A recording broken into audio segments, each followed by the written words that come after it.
winos! I know you all know plenty about how to drink wine, but how many of you actually know how to taste it? Today we'll be going through all the fancy tasting vocab and techniques that the pros use and why, so the next time you're at a cocktail party or at a wine tasting, you'll fit right in. Let's get started. Disclaimer for anyone that cares, I'll be using the Wine and Spirits Education Trust grid as opposed to the Court of Master Sommeliers grid. They're basically the same thing, totally comparable, just slightly different words for stuff. Okay, so back to tasting. Step 1 is sight. Make sure your glass is no more than half full. For now, hold the wine at a 45-degree angle against something white, like a piece of paper or a napkin. You're looking for a couple different things. Is the wine so light that you could basically read through it or it looks like water, or is it so dark that it looks like ink? The general scale of wine colors goes from lemon green to lemon to gold to amber to pink and salmon and purple and ruby and garnet and tawny and even brown. Then you can break down those colors into pale, medium, or deep. The colors do tell you something about the wine. If a white wine has some green hints to it, it probably means that the wine is young. If a red or a white wine has kind of an ambery brown tinge to it,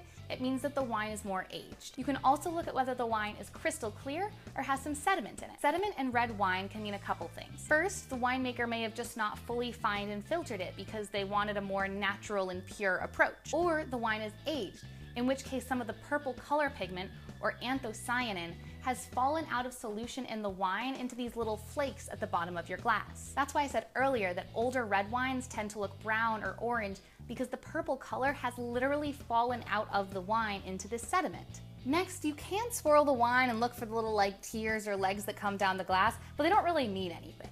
The only thing the tears will tell you is the viscosity of the wine, which relates to the alcohol content and sugar content. They have absolutely nothing to do with the tannins or the quality of the wine. So if you see someone studying them intently like it makes them fancy, they're totally BSing the whole thing. Next is smell. Swirl the wine like this, but not too much or it'll splash on yourself in the middle of an important exam, which would be really embarrassing. Probably. I wouldn't know. We swirl because swirling creates more surface area, so there's more evaporation and more aroma compounds are released. Now stick in your nose and inhale. Everyone has their own quirk for this. Some people prefer several short sniffs as opposed to one long one. Some people like to turn their head. It's totally up to you. What I would encourage doing is swirling and then smelling the wine from further back and then up close, like this. Different aromas evaporate a little differently, so oftentimes you'll find more floral aromas at the top of the glass as opposed to the more fruity ones that are closer to the wine. As a rule, you should be holding your glass from the stem like this, because if you held it like this, the heat from your hand would warm up the wine. However, a wine that is too cold actually won't give off as many aromas. So you may see people intentionally going like this in order to warm up the wine and release some more of those scents. As you're smelling, you'll notice immediately if the wine has a really light aromatic intensity where you really have to shove your nose in there to get anything out of it, or there are wines like Gewürztraminer and California Viognier that seem to just jump out of the glass and hit you in the face with peaches and tangerines.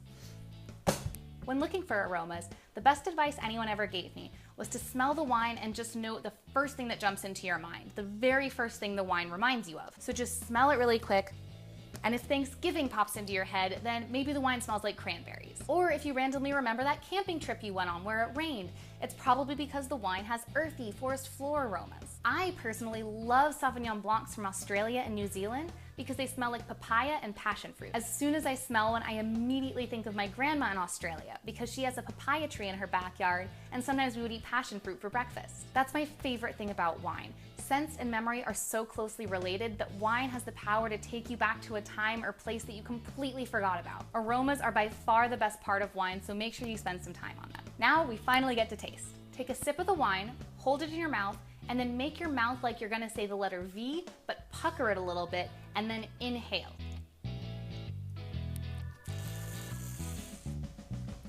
This incredibly dainty slurp has the same effect that swirling the wine does, where it aerates it so that more flavor compounds can be released. If you're at a really posh tasting or the designated driver, then this is the point at which you should spit. Most tasting bars will have a little spittoon if you ask for it. And no excuses, because you can still get all the same flavor experiences without swallowing it.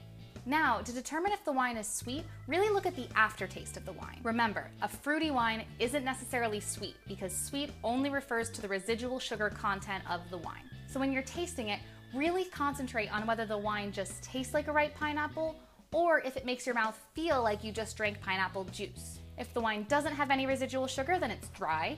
If it has a little bit, then it's off dry or medium dry.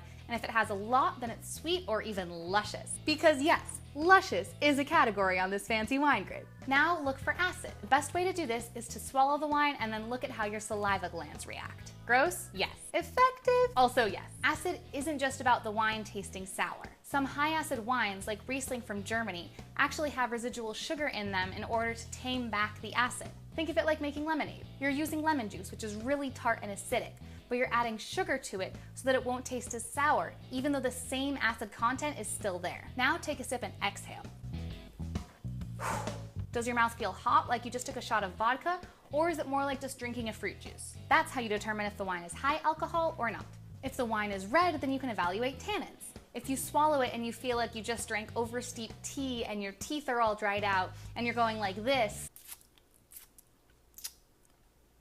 then it's high in tannin. As you're drinking the wine, you'll also notice if it really fills your mouth and if the flavors stick around long after you've swallowed. This means it has a fuller body and a longer finish. This isn't necessarily an indication of quality, but a lot of the times the lower quality wines are the ones that kind of you just swallow and they disappear. So if you want to look like a real wine snob, the whole thing should go something like this. This wine is a medium ruby and totally clear. It has medium intense aromas of black pepper and blueberries and cedar and a little bit of florals like violets. It's totally dry with medium acid, medium tannin, medium low alcohol. I'd say it has a medium long finish and medium full body because the flavors do hang out for a little while. And there you have it. This weekend, head out to the nearest wine bar or tasting room and try it out for yourself. I have no doubt that once you get a taste for being a wine expert, you'll only want to practice more. Cheers, winos!